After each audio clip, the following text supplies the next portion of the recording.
Hello everyone, math থেকে যে প্রথম কোশ্চেন আছে বলছে একটি বস্তুকে 12% ক্ষতিতে বিক্রি করা হলো। বলছে যদি 630 টাকা বেশি দামে বিক্রি করা হতো তবে 6% লাভ হতো। বস্তুটার ক্রয় মূল্য কত ছিল তা আমাদের জানতে চেয়েছে। তো আমাদের বলছে একটা বস্তুকে 12% ক্ষতিতে বিক্রি করা হয়েছিল, কিন্তু যদি তার জায়গায় 630 টাকা আরও বেশি মূল্যে বিক্রি করা হতো তাহলে কী হতো? তাহলে 6% লাভ হতো। তার মানে কী বোঝাতে চাইছে? এই 630 টাকা যদি বেশি মূল্যে বিক্রি করতাম আমরা, তাহলে এ বলছে আর 6% লাভ হতো। মানে কি, এই 12% লসটা তো কভার করতো, তার উপরে আরও 6% লস হতো, এই লাভ হতো। তার মানে এই 630টা আমরা বলতে পারি যে 12% লসটা কভার করবে, প্লাস এই 6% লাভ করবে। মানে এই টোটাল ইজিক্যাল টু এই 18% ইজিক্যাল টু আমরা বলতে পারি এই হচ্ছে 630 টাকা। বোঝা গেল? তাহলে 1% মানে কত? পার্সেন্ট মানে হয়ে যাবে 630/18। যদি 6 দিয়ে কাটি, 3 6 18, 6 1 6, 30, 5 6 30, 3 দিয়ে কাটলে 3 3 9, 3 5 15। তার মানে 1 ইজিক্যাল টু পেলো আমাদের হচ্ছে 35, তাই তো? আমাদের জানতে চাইছে বস্তুটার ক্রয় মূল্য কত। ক্রয় মূল্য মানে সবসময় 100 বের করতে হয়। তাহলে 1 মানে যদি 35 হয়, 100 মানে হয়ে যাবে 3500। বোঝা গেল? অপশান বি হয়ে যাচ্ছে সঠিক উত্তর। বস্তুটার ক্রয় মূল্য ছিল 3500 টাকা। বোঝা গেল? চলো পরের কোশ্চেন দেখা যাক। পরবর্তী কোশ্চেন আছে, এ বি ও সি 50,000 টাকা দিয়ে একটি ব্যবসা শুরু করে। বলছে এ বি এর থেকে 4,000 টাকা বেশি এবং বি সি এর থেকে 5,000 টাকা বেশি বিনিয়োগ করে। বলছে বছর শেষে যদি 35,000 টাকা লাভ হয় তবে এ লাভ্যাংশ কত জানতে চেয়েছে। দেখো আমাদের কজন পার্টনার বলেছে? 3জন, এ বি আর সি। আমাদের বলছে এ বি এর থেকে 4,000 টাকা বেশি আর বি সি এর থেকে 5,000 টাকা বেশি মানে বিনিয়োগ করে। তাহলে আমরা যদি ধরে নিই এখান থেকে যে সি মনে করো X টাকা বিনিয়োগ করেছিল, তাহলে বি কত হবে? বি সি এর থেকে 5,000 টাকা বেশি, মানে বি হয়ে যাবে X প্লাস 5,000। বোঝা গেল? আর এ কি হয়ে যাবে? এ বলছে এ আবার বি এর থেকে 4,000 টাকা বেশি, মানে বি সমান সমান এটা। তাহলে এ কত হয়ে যাবে? এর থেকেও 4,000 টাকা বেশি। তাহলে এ হয়ে যাবে এক্স প্লাস, এখানে 5,000 টাকা ছিল আরও 4,000 টাকা বেড়ে যাবে, মানে হয়ে যাবে 9,000 টাকা। বোঝা গেল? এই তিনটে যোগফল সমান সমান আমাদের বলে দিয়েছিল যে সে তারা 50,000 টাকা বিনিয়োগ করেছিল। এটা ইজিক্যাল টু হয়ে যাবে আমার 50,000 টাকা। বোঝা গেল? সমাধান করো। কটা এক্স আছে? একটা, দুটো, তিনটে এক্স আছে, মানে 3x ইজিক্যাল টু 9-এর প্রায় 14,000 টাকা ওপাশে বিয়োগ হয়ে চলে যাবে, মানে 50,000 থাকবে এ পাশে মাইনাস 14,000। তাহলে আমার থাকবে 3x ইজিক্যাল টু থাকছে 36,000 টাকা। ঠিক আছে, 3 দিয়ে কেটে যাবে, তাহলে x ইজিক্যাল টু হয়ে যাবে আমার 12,000 টাকা। মানে এক্স ধরেছিলাম সি কে, তাহলে সি আমার 12,000 টাকা বিনিয়োগ করেছিল, 12,000 টাকা।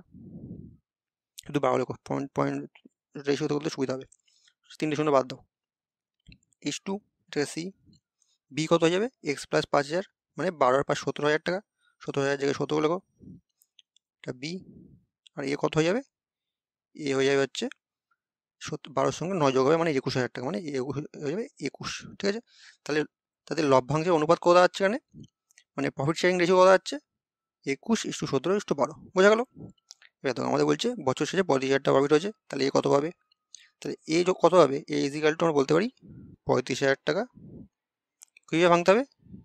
এর রেশিও হচ্ছে 21, তাহলে ওপরে 21 আর ডিভাইড বাই টোটাল তিনটের যোগফল, রেশিও যোগফল। তাহলে 17 আর 21 38 আর 12 50। যদি আমরা কাটি, শূন্য কাটা শূন্য কাটা, 5 দিয়ে কাটলে 5 7 35, থাকছে হচ্ছে 700। 21 দিয়ে করলে 21 0 0, 21 0 0, 7 1 7, 7 2 14, মানে আমার 14,700 টাকা হয়ে যাচ্ছে এর লাভ্যাংশ। বোঝা গেল?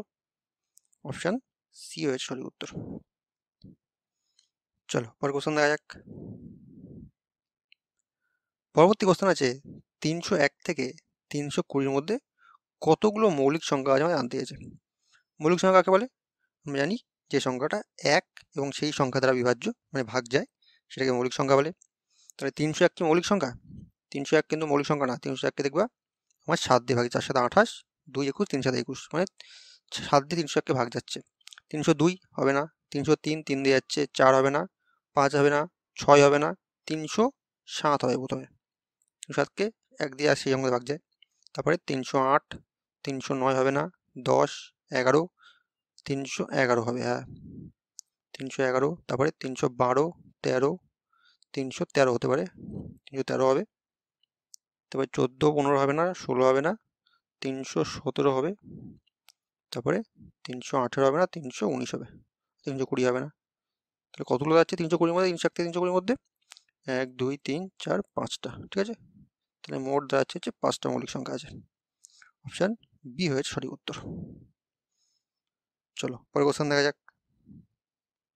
পরবর্তী কোশ্চেন আছে 5 অঙ্কের কোন বৃহত্তম সংখ্যাকে 16, 24, 30 এবং 36 দ্বারা ভাগ করলে প্রতি ক্ষেত্রে 10 অবশিষ্ট থাকবে জানতে গেছে।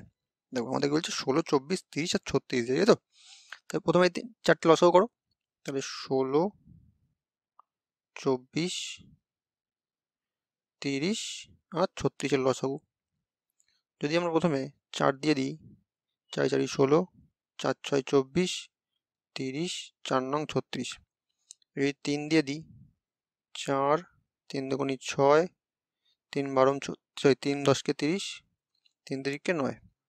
এবার কত যাবে? এবার এই 2 দিয়ে দিই, 2, 1, 5, 3। আর যাচ্ছে না, দেখো 3 4 12, 12 দুগুণে 24, 24 দুগুণে 48, 5 48 কত হয়? 5 48, 5 40, 5 40-এ 40 আর 4 5 20, 240, আর থাকছে 3, মানে 3 0 0 3 24 72, মানে আমার দাঁড়াচ্ছে হচ্ছে 720, ঠিক আছে। লসাগু দাঁড়াচ্ছে হচ্ছে এলসিএম অর্থাৎ লসাগু দাঁড়াচ্ছে 720। এবার কি বলেছে? 5 অঙ্কের সবচেয়ে বড় সংখ্যা, 5 অঙ্কের সবচেয়ে বড় সংখ্যা 509, ভাগ করো কত দিয়ে? 720 দিয়ে। ভাগ করি, প্রথমে একবার দিই, 720 কত থাকে? 9, 2 আর 7 9, 7 আর 2 9, তাহলে হচ্ছে 200। সেখানে একটা 9 নামাও, 2700 আছে, কত যাবে?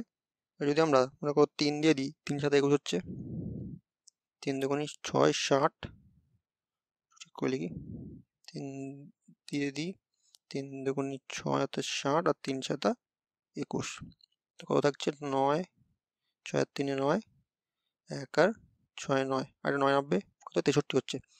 7 দিয়ে 7 আর 56, 8 ভাত হয়ে 8 দিয়ে দাও, 8 দুগুণে 16 অর্থাৎ 0, 8 দুগুণে 16 6 থেকে 1, আর 7 আর 56 রাখে 57। তারপর কত থাকছে ভাগশেষ? ভাগশেষ থাকছে আমার 9, 6 আর 3 9, আর 7 আর কত? 7 আর 6 13, তাহলে 1 6 মিলে যাচ্ছে, মানে 639 টাকা এক্সট্রা থাকছে, তো 639 এক্সট্রা থাকছে। কি করবো আমরা? আমরা এই 5 অঙ্কের সবচেয়ে বড় সংখ্যা থেকে এটা বিয়োগ করে দেবো। 639 বিয়োগ করো, তাহলে কত থাকে? তাহলে আমাদের থাকে হচ্ছে 9 9 মিলে গেলে 0, 6 আর 3 9, 6 আর 3 9, তাহলে 99360, ঠিক আছে। এই সংখ্যাটা কত?